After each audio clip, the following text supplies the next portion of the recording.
Hi everyone, Robert Earl again at the Eco Ranch. This morning's project is going to be making cardboard logs for the fireplace. Now it's still the middle of August and the furthest thing from my mind is staying warm, but believe me, January comes around pretty soon and you'll have to worry about it.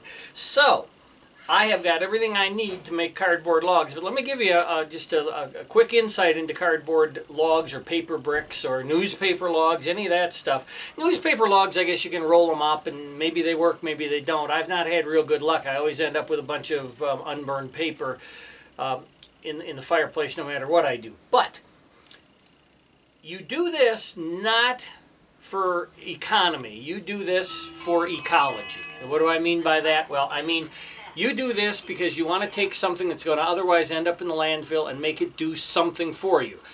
You can make the logs up if you do them right, make papercrete logs with a different process, or papercrete bricks, make a house out of it. We're going to use logs to burn with. Now, you know, the goal is always to be carbon negative, not carbon neutral. We want to be carbon negative, and we're not going to be carbon negative with this. But what we've done is these are all trees that were growing in the last few years that were made into cardboard that we're burning, and we're taking the CO2 from a couple years ago and putting it back in the atmosphere, as opposed to taking CO2 160 million years ago that was sequestered and burning it like fossil fuel does and putting that back in plus all the CO2 we have. So it's a good process, and it makes use of something that needs to be made use of, especially down here. We don't have any recycling here in the Terlingua area, and mainly because it's 65 miles one way to the city of Alpine, where there is recycling, but very few people want to haul stuff up there. We did have somebody hauling it. Somebody does haul some recycling, but cardboard's big and bulky. It generally ends up in the dumpsters, and I'm going to change that to a degree because I'm going to collect cardboard and make these logs as time goes by. When the house gets a little more built, things get construction slows down, I'll have more time for this. But I did have all this cardboard. It's sitting around here. Got a stock tank, got a log press, got a chipper, and it's been sitting for about 4 days in here. So what we're going to do is we're going to do just like it says. Remove the squeezer. That's the squeezer. Pack it full of paper, cardboard. You can already see how labor intensive this is, so you don't do this.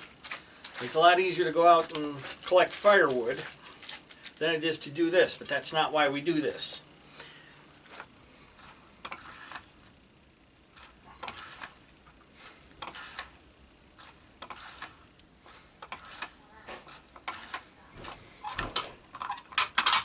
Okay, take that out.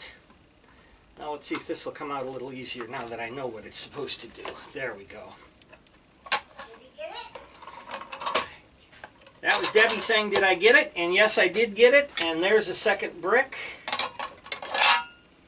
Much better than the first. That's about the size we want. Hey, I'm back. It's been about an hour. I think about an hour. And I'm just making my last brick on the first wheelbarrow load. Now, I've figured out how to make the bricks, so it's not going to be that big of a deal. You load this while I talk.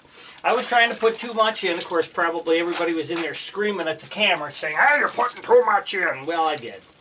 But I had to learn. And again, not again, but for the first time, the purpose of my videos and the purpose of what we're building here, all this, is not to show you what an expert I am. I'm not going to do 100 edits and 100 outtakes to get it right. I'm going to do it, let you see me struggle, let you see me make mistakes as you look at my construction even in the videos. Anyone that's done much construction, you'll begin to see the mistakes I've made. And that's what I wanted. Now, Debbie's father is a perfectionist, and he taught me how to be a damn good carpenter, how to design things. I already had a pretty good idea, but he taught me the rest of the way. And I can sit here and I can design. My father was a natural-born engineer, but he was a very humble man, and he called himself a mechanic whenever he had to put his occupation down. My brother was an excellent engineer. That was what he retired from, and he was world-renowned in his field. So we're engineers by trade, and not by trade, but by genetics.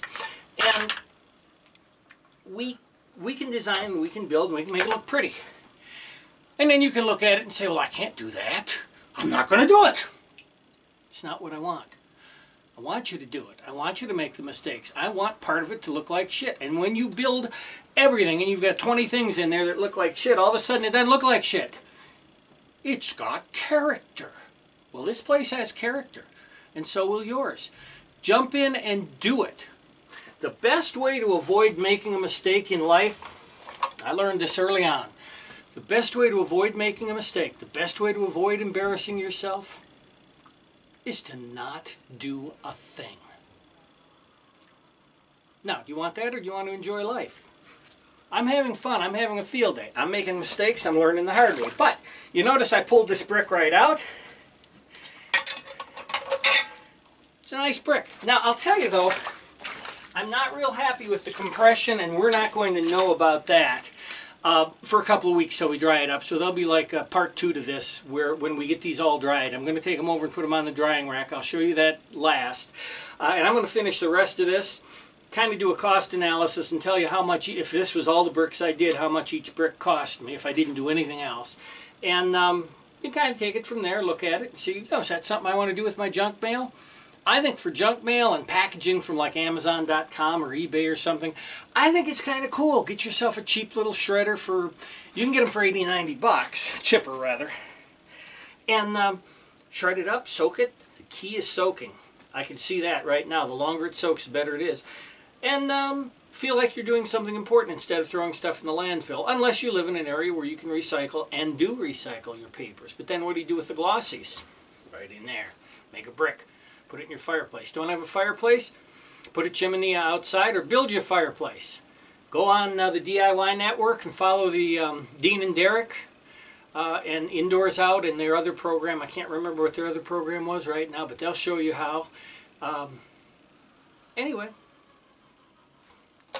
don't sit and do nothing. Don't ensure that you don't make a mistake. Get out there, make mistakes, learn, and then look at it. And if you get one of those idiots, oh my God, I get those idiots all the time. That comes out here, and they see a mistake I've made. And they go, they don't say a word to me. They just look at it, they see the mistake, and they go, throw his ass off your property.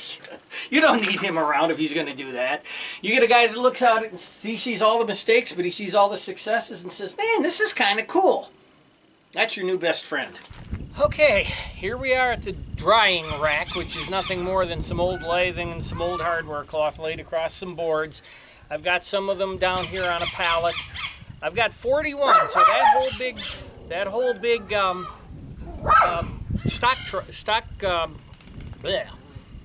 galvanized tub full of cardboard turned into 41 bricks. I didn't like the compression on the first ones, but the rest of them seem to be okay.